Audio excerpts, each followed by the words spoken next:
မင်္ဂလာပါခင်ဗျာ A1 channel ကနေပြန်လည်ကြိုဆိုလိုက်ပါတယ်ဒီဗီဒီယိုလေးမှာတော့ကျွန်တော် Virtual Master Get Free ရယူလို့ရှောက်လို့ရတဲ့နည်းလမ်းလေးကိုပြောပြပေးမှာဖြစ်ပါတယ်ဒီဗီဒီယိုလေးကမိတ်ဆွေတို့အတွက်အကျိုးရှိခဲ့မယ်ဆိုရင်တော့ like and subscribe လေးနဲ့ကျွန်တော်ကိုလည်းပြန်လည်ကူညီပေးခဲ့ပါအောင်เนาะကျွန်တော်ဒီ Master Get လေးကတော့ကျွန်တော်တို့ဒါ stable coin တွေဖြစ်တယ်ပေါ့နော် USDT တို့ USDC တို့စတာတွေနဲ့တိုက်ရိုက်ချိတ်ဆက်ပြီးတော့မှအသုံးပြုနိုင်မှာဖြစ်ပါတယ်ဒီ Master Get လေးကကျွန်တော်တို့ Google Pay တို့ပေါ့နော်ဒီ Google Wallet တွေနောက် PayPal တွေပေါ့နော်စားရတဲ့ချိတ်ပြီးတော့မှလည်းကျွန်တော်တို့ link ချိတ်ပြီးတော့မှ verify လုပ်လို့ရတာကိုလည်းကျွန်တော်တွေ့ရပါတယ်ဒါအသုံးပြုမဲ့ application လေးကတော့ဒီ SoFlare ဆိုတဲ့ခုပြထားတဲ့ application လေးဖြစ်တယ်ကျွန်တော်တို့မိတ်ဆွေတို့အနေနဲ့ပေါ့နော်ဒီ Google Play Store မှာလည်းပဲဒါ officially သွားပြီးတော့မှdownload လုပ်လို့ရပါတယ်เนาะ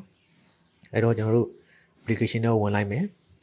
เนาะအကောင့်စဖွင့်မယ်ဆိုတော့ကျွန်တော်တို့ဒီ create wallet ဆိုတာကိုကျွန်တော်တို့နှိပ်လိုက်ပါမယ်ပြီးတော့ next ပေါ့နော်ကျွန်တော်တို့ဒါတွေဆက်ပြီးတော့နှိပ်သွားမယ်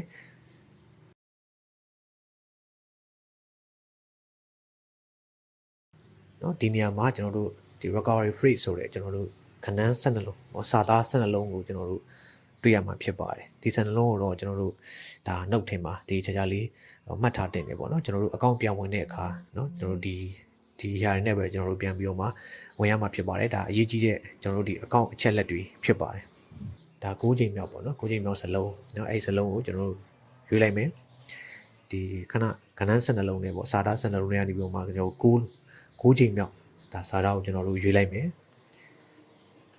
မှန်နေပေါ့နော်အောက်မှာ correct ဆိုပြီးပြတယ်ပြီးရင်တော့ကျွန်တော်တို့ဒါ2ချိန်မြောက်ပေါ့နော်စာသားကိုဆက်ပြီးတော့ရွေးလိုက်မယ်ပြီးရင်တော့ကျွန်တော်တို့ဒီအသုံးပြုမယ်ဒါပင်နံပါတ်ကိုကျွန်တော်တို့တက်မှတ်ပေးရမှာဖြစ်ပါတယ်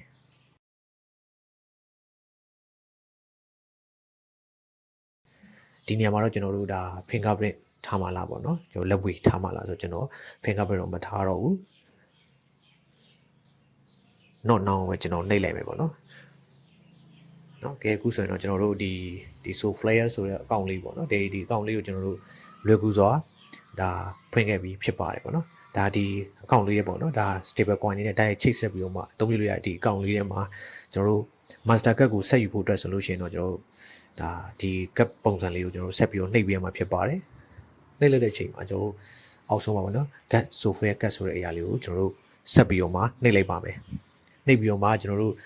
ဒီ card နဲ့ချိတ်ဆက်ပြီးတော့မှဒါ verify လုပ်မယ်ပေါ့နော်အသုံးပြုမဲ့ဒါမိတ်ဆွေတို့ပေါ့နော်ဒါသူတို့ Gmail ကိုကျွန်တော်ထည့်ပေးရမှာဖြစ်ပါတယ် Gmail ထည့်ပြီးတဲ့အချိန်မှာကျွန်တော်တို့ကြာလာတဲ့ OTP code ကိုအသုံးပြုပြီးတော့မှကျွန်တော် verify လုပ်မယ်နော်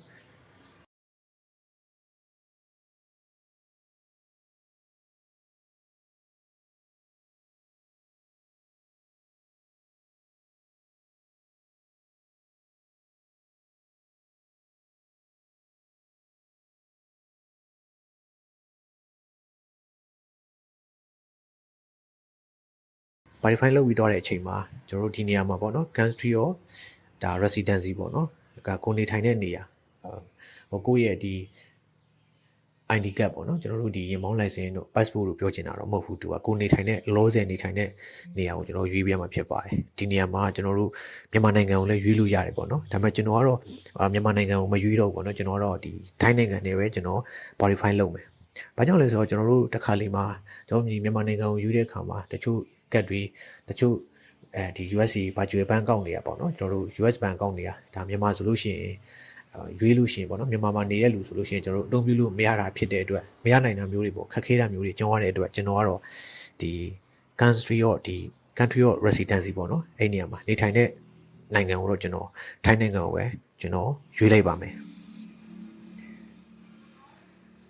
ဒီနေရာမှာတော့ကျွန်တော်တို့ရဲ့ဒါအချက်လက်အပြည့်စုံပေါ့နော်ဒါအခုရွေးလိုက်တဲ့ခဏကျွန်တော်ရွေးလိုက်တဲ့နိုင်ငံရဲ့လိပ်စာပေါ့နော်အဲလိပ်စာကိုကျွန်တော်တို့ထည့်ပေးရမယ်လို့ရှိရင်အချက်လက်လေးထည့်ပေးရမယ်ပေါ့နော်နောက်တစ်ဆင့်မှာတော့ကျွန်တော်တို့ဒီ ID check ဆိုတဲ့နေရာမှာတော့ကျွန်တော်တို့ဒီ verify လုပ်မဲ့ပေါ့ကျွန်တော်တို့ဒီ license card ပေါ့နော်ဒါမှမဟုတ်ရင် passport ပေါ့ကျွန်တော်တို့ ID ထုတ်ပေးတဲ့နိုင်ငံကိုဒါရွေးပေးရမှာဖြစ်ပါတယ်မြန်မာနိုင်ငံမှာရှိတဲ့ ID တခုနဲ့ verify လုပ်မှာဖြစ်တဲ့အတွက်ဒါကျွန်တော်ရဲ့ ID ကိုထုတ်ပေးတဲ့နိုင်ငံပေါ့နော်ကျွန်တော်မြန်မာဆိုတော့ကျွန်တော်ယူလိုက်ပါမယ်ကျွန်တော်တို့ဒီမှာဒီနေရာမှာပေါ့နော်ကျွန်တော်တို့မြန်မာနိုင်ငံကထုတ်တဲ့ကျွန်တော်တို့ passport ကိုကျွန်တော်တို့ဒီ driving license ကိုပေါ့နော်အဲ့ဒီ2မျိုးနဲ့ကျွန်တော်တို့ဒီ master card ကိုလွယ်လွယ်ကူကူဒါဖွင့်လို့ရတာကိုတွေ့ရပါတယ်ကျွန်တော်ကတော့ဒီ video လေးမှာကျွန်တော်ဒါ passport နဲ့ဖွင့်ပြမယ်ပေါ့နော်ကျွန်တော် driving license နဲ့ဖွင့်တဲ့အခါမှာလည်းပဲအဆင်ပြေတာကိုတွေ့ရပါတယ်เนาะပြီးရင်တော့ကျွန်တော်တို့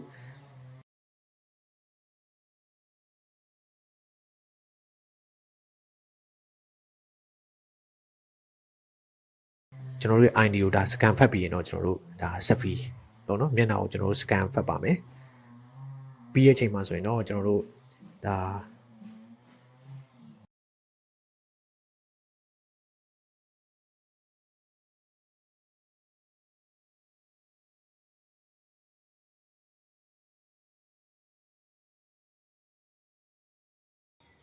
ဒီဖုန်းနံပါတ်နေရာမှာဒါမိမိကြိုက်တဲ့နိုင်ငံဖုန်းနံပါတ်ကိုထည့်လို့ရတာကိုတွေ့ရတယ်ပေါ့နော်ပြီးအချိန်မှာကျွန်တော်တို့မြန်မာဖုန်းနံပါတ်ထည့်မယ်ဆိုရင်လည်းဒါတိန်တော့ဖုန်းနံပါတ်နဲ့ကောက်ကြတာကိုတွေ့ရတယ်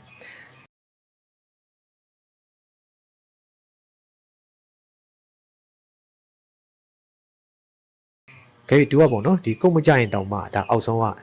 skip confirming phone number ပေါ့နော်ဒါဖုန်းနံပါတ်ဒီ confirm တာကိုကြော်လိုက်လို့ရတယ်ပေါ့နော်ပြီးရင်တော့ဒီနေရာလေးတွေမှာတော့ဒါမိတ်ဆွေတို့ဒါအချက်လက်ပေါ့နော်ဒါအလောက်ကိုင်းဘာညာပေါ့နော်စာရာတွေကိုတော့အဆင်ပြေတဲ့ဟာတွေကိုယူလိုက်ပါပေါ့နော်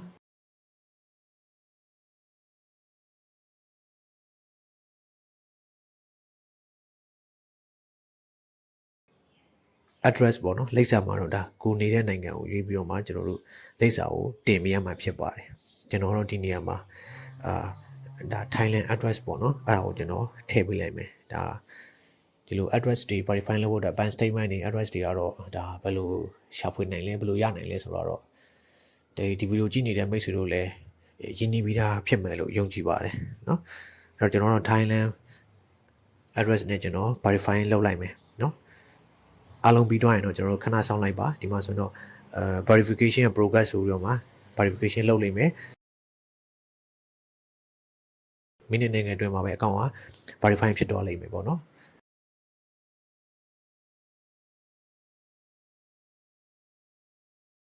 verify ဖြစ်သွားချိန်မှာကျွန်တော်တို့ဒီကတ်ပုံစံလေးကိုပြန်ပြီးတော့နှိပ်လိုက်မယ်နှိပ်ပြီးတော့ဒီကျွန်တော်အောက်ဆုံးက generate cut ဆိုတဲ့အခါလေးကိုကျွန်တော်နှိပ်လိုက်ပါမယ်